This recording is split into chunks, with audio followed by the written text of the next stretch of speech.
तो बसची वाट बघत नेहमीप्रमाणे राहुल बसची वाट पाहत उभा असतो.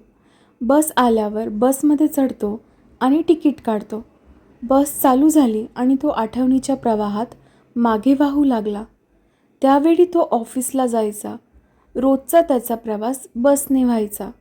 तेव्हा तीही त्याचवेळी बस पकडायची. अशीच रोजची त्यांची झालेली ओळख मैत्रीच्या रूपात हळूहळू खुलत होती. अशाच एका वेळीस ती थोडी उदास वाटली. त्याने तिला विचारलं, "काय गं, काय झालं?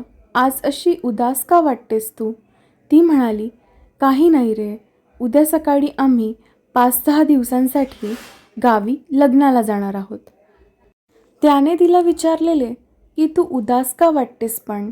हे ऐकून तो स्वतः पण उदास झाला होता. पण त्याला आनंदही झाला होता की ती आपल्यासाठी उदास झाली आहे. तो तिला म्हणाला, "अगं, मग उदास होण्याचे काय कारण आहे त्यात?" ती म्हणाली, "अरे, मी 5-6 दिवसांसाठी जाणार आहे आणि आता आपण 5-6 दिवस." असं म्हणून तिने तिचे शब्द आवरले. "जाऊ दे, तुला काहीच वाटत नाही आहे ना?" तो म्हणाला, "मला मला कशाला काय वाटेल? किती आनंदाची गोष्ट आहे. तुम्ही गावाला जावा आणि लग्न एन्जॉय करा." त्याला तिच्या मनात काय चालू आहे हे जाणून घ्यायचे होते.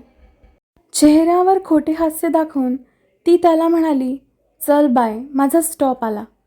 ती तिच्या डोळ्यातील पाणी लपवण्यासाठी त्याच्या नजरेला नजर देत नव्हती. तोही खूप उदास झाला होता. पण जाता जाता तिचा हसरा चेहरा पाहावा म्हणून तो आनंदाचं अवसान आणत म्हणाला, "हॅपी जर्नी."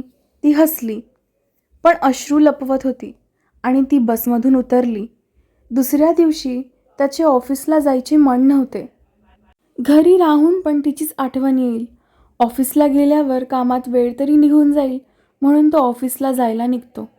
तसा तो फारच उदास असतो.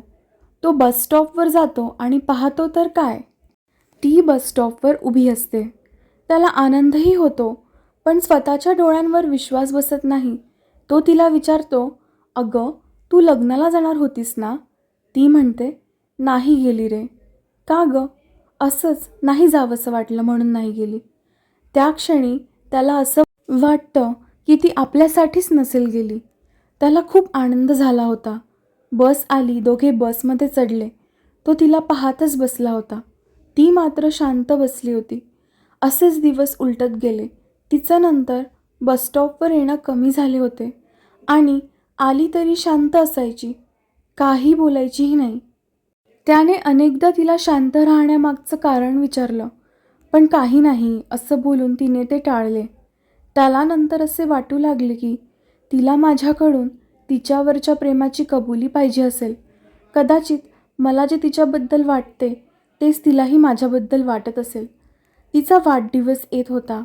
त्याने ठरवलं तिच्या वाढदिवसाच्या दिवशी मी तिला सांगून देईल माझ्या मनातलं. तो तिला सांगतो, "तुझा वाढदिवस येतोय, तेव्हा आपण कुठेतरी जाऊया का?" ती बोलते, "ठीक आहे, जाऊया." तिचा वाढदिवसाचा दिवस येतो. दोघे बस स्टॉपवर न भेटता दुसरीकडे भेटतात. तो तिच्यासाठी गुलाबाच्या फुलांचा गुच्छ घेऊन जातो. ती समोर येते. तो तिला म्हणतो, "वाढदिवसाच्या हार्दिक शुभेच्छा. आज खूप सुंदर दिसतेस तू." ती लाजते आणि थँक्यू बोलते. तो तिला म्हणतो, "आदिती, मला तुला काहीतरी सांगायचं आहे." ती म्हणते, "सांग ना." तो म्हणतो, "आदिती, माझं तुझ्यावर खूप प्रेम आहे." आणि फुलांचा गुच्छ तिला देतो. ती त्या फुलांचा गुच्छ घेते आणि म्हणते, "राहुल, माझंही तुझ्यावर खूप प्रेम आहे." राहुल तिला म्हणतो, "तू माझ्याशी लग्न करशील का?" आदिती त्याला म्हणते, "नाही." "का गं? प्रेम करतेस व लग्न का नाही करणार?" ती खाली मान घालते आणि त्याला म्हणते, "नाही करू शकणार." आणि तिकडून निघून जाते. तो तिचा हात पकडतो, पण ती हात झटकून तिकडून निघून जाते. तो विचारात पडतो, का आदिती अशी वागली? लग्नासाठी होकार का नाही दिला? जर असंच करायचे होते, मग प्रेमही का केले माझ्यावर? त्याच्या मनात अनेक प्रश्न येत होते. त्याची उत्तरे त्याला तिच्याकडून पाहिजे होती. तो तिच्या मागे मागे जातो, पण ती त्याला दिसत नाही. तो खूप उदास होतो. त्याचे डोळे पाण्याने भरून येतात. नंतर तो घरी जातो. दुसऱ्या दिवशी तो बस स्टॉपवर जातो पण ती येत नाही. असेच 4-5 दिवस निघून जातात. ती येतच नाही.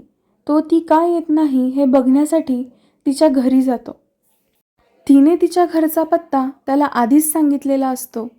तो तिकडे जातो आणि तिकडे जाऊन त्याला शॉकच लागतो. तिकडे गेल्यावर तिच्या फोटोला हार लागलेला असतो. तो तिच्या घरच्यांना विचारतो, "हे काय? हिच्या फोटोला हार का लावला आहे?" तेव्हा तिचे घरचे बोलतात, "आम्ही 2 महिन्यांपूर्वी लग्नाला जात असताना आमच्या गाडीचा अपघात झाला आणि त्यात आम्ही जखमी झालो, पण आदितीचा तिकडेच मृत्यू झाला." हे ऐकून तो बोलतो की, "हे असे कसे होईल? आदिती तर 4-5 दिवस झाले फक्त आली नाही आहे, म्हणून मी तिला पाहण्यासाठी इकडे आलो आहे." घरातल्यांना असं वाटतं की हा वेडा आहे कोणतरी. ते त्याला बोलतात की हेच सत्य आहे. तो जोरात "आदिती" असं ओरडतो आणि खालीच बसतो. तेवढ्यात बसचा ब्रेक लागतो आणि तो भानावर येतो. आज त्या गोष्टीला 5 वर्षे झाली. तरीही त्याच्या डोळ्यातून अश्रू निघत असतात. तो ते अश्रू पुसतो, बसमधून उतरतो. त्याला असे वाटत होते, माझ्या प्रेमाची कबुलीच तिला माझ्यापासून दूर घेऊन गेली. ती केवळ माझ्या प्रेमाच्या कबुलीसाठीच मृत्यूनंतर देखील परत आली होती. जर त्या दिवशी मी तिला माझ्या प्रेमाबद्दल सांगितलं नसतं तर पण तेच ऐकायला तर तिचा जीव माझ्यात अडकून राहिलेला होता. होश वाले को खबर क्या बेखुदी क्या चीज़ है, इश्क कीजिए फिर समझिए जिंदगी क्या चीज़ है.